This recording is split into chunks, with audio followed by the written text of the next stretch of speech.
In this video, we build a buck-boost converter using the powerful and affordable XL6019 chip paired with the handmade bifilar common mode choke. This circuit can both step up and step down in voltage, making it ideal for powering devices from a wide range of input voltages, such as solar panels, batteries, or vehicles. The guest and author is Hessam Moshiri.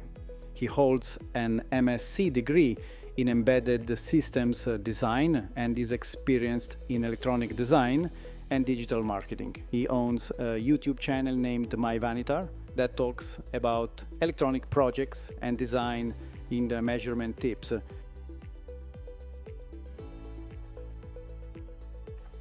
Hi friends, welcome on board.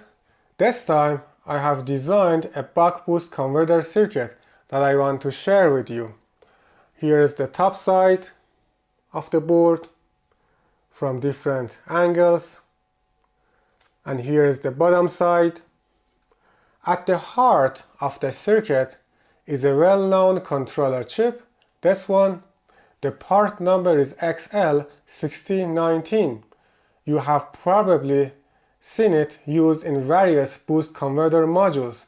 Some designs even use two separate inductors to make a buck-boost converter, but this design is different, and you probably won't find something similar. Instead of two separate inductors, this circuit uses a bifilar common mode choke, this one, which I calculated and wound by hand. This approach improves current handling, output voltage stability, and lowers current ripple compared to two separate inductor designs. The input voltage can range from 9 to 30 volts from this terminal, and the output is fixed at 12 volts from this terminal, although you can fine-tune it a little between 11 and 13 volts using this multi-tone potentiometer. The converter can deliver up to 2 amps as long as you use a proper heatsink for the controller. It is true the controller is rated at 5 amps, but that 5 is the switching current maximum at 25 degrees C. This doesn't mean the output current. One great use case for this converter is in vehicles, both 12 volts cars and 24 volts diesel trucks. For example, when you start the engine in a 12 volts car, the battery voltage can drop to 11, 10 or even 9 volts if the battery is weak. That drop often causes electronic devices to reset. The same problem happens with 24 volts vehicles too, and this converter takes care of it. Plus, it makes it easy to run 12 volts devices off a 24 volts system as a buck converter. So anyway, that's it for now. Let's go to the next step. Alright, here is the schematic document, and this one is the PCB layout. Except for this bifilar choke, the schematic looks like a conventional boost converter design. Let's start from the power input or this input terminal. We can see these two big capacitors and then these two small capacitors. I placed the small capacitors as close as possible to the input pin or V-in pin of the controller. If I show you this on the PCB, what I mean is these two capacitors very close to the input pin. But why we should follow this? When the controller wants to handle load variations at the output, it receives inrush current at the input. So we should use big capacitors as an energy storage to handle the current, and also small capacitors to dampen inrush current or current noises at the input, especially high frequency noises. But you should follow this order. Start from big to small. Small ones close to the controller. The same rule applies for the output. So the small capacitor as close as possible to the Schottky and then it follows the big ones. If I show you this on the PCB, you see I placed C9 very close to the Schottky diode, and then it follows C7 and C8. C7 and C8 are big capacitors. You see 1000 microfarad. So don't forget this technique.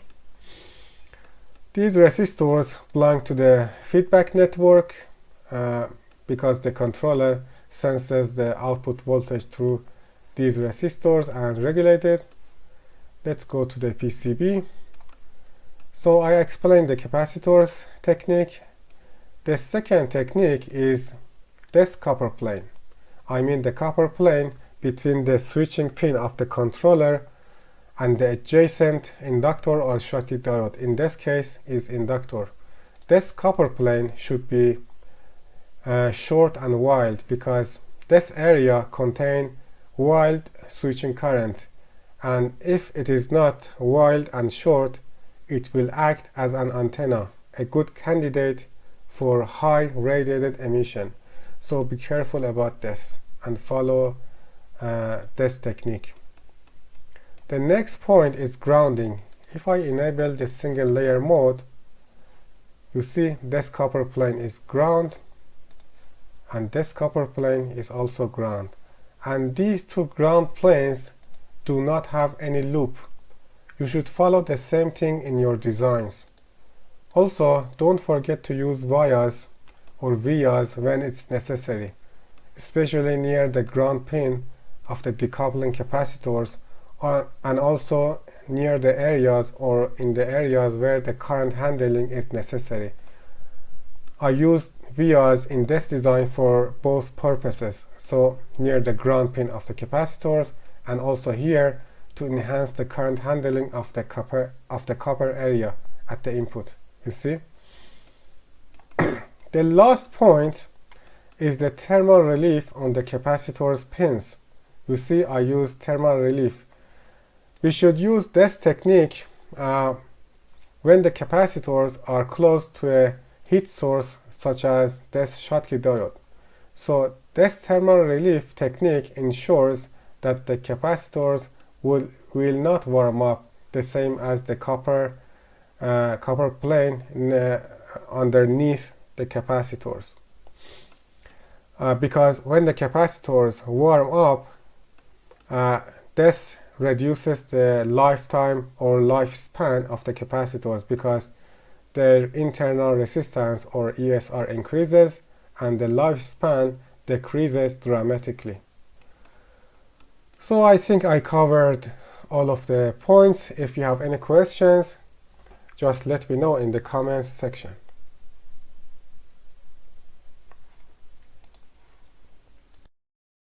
So here we go.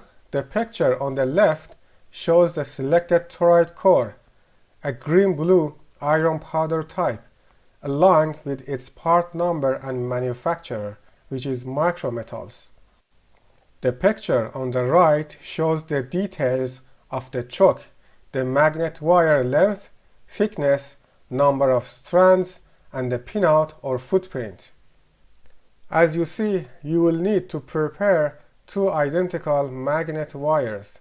Start winding the choke using both wires together and finish the winding on the opposite side of the core.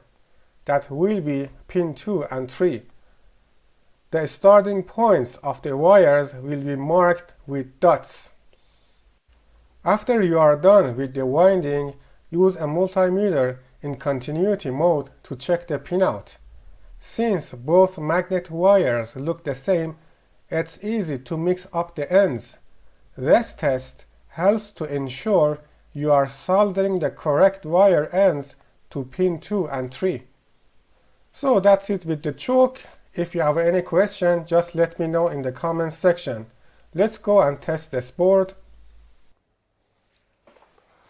Alright, welcome to the testing section. I have connected the converter board to the power supply. Here is the output voltage and this is the initial current, which is 100 milliamps. So the output voltage is 12, and this multimeter screen shows the input voltage. So the input voltage is 9 and the output voltage is 12. Now I increased the current to 1 amp because I have not put a heatsink on the controller here, so I don't want to damage the controller, so I don't go higher than 1 amp. In your case, if you install a heatsink, you can go as high as 2 amps. So no problem, you see the output voltage is 12 and can deliver 1 amp without any problem. Now let me increase the input voltage and go as much as my power supply allows. I think around 29 or so. So let's go.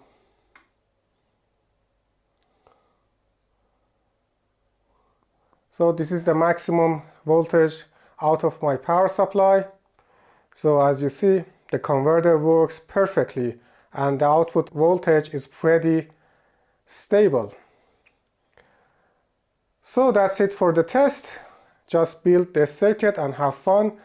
Don't forget to share and subscribe. We will do something else in the next video.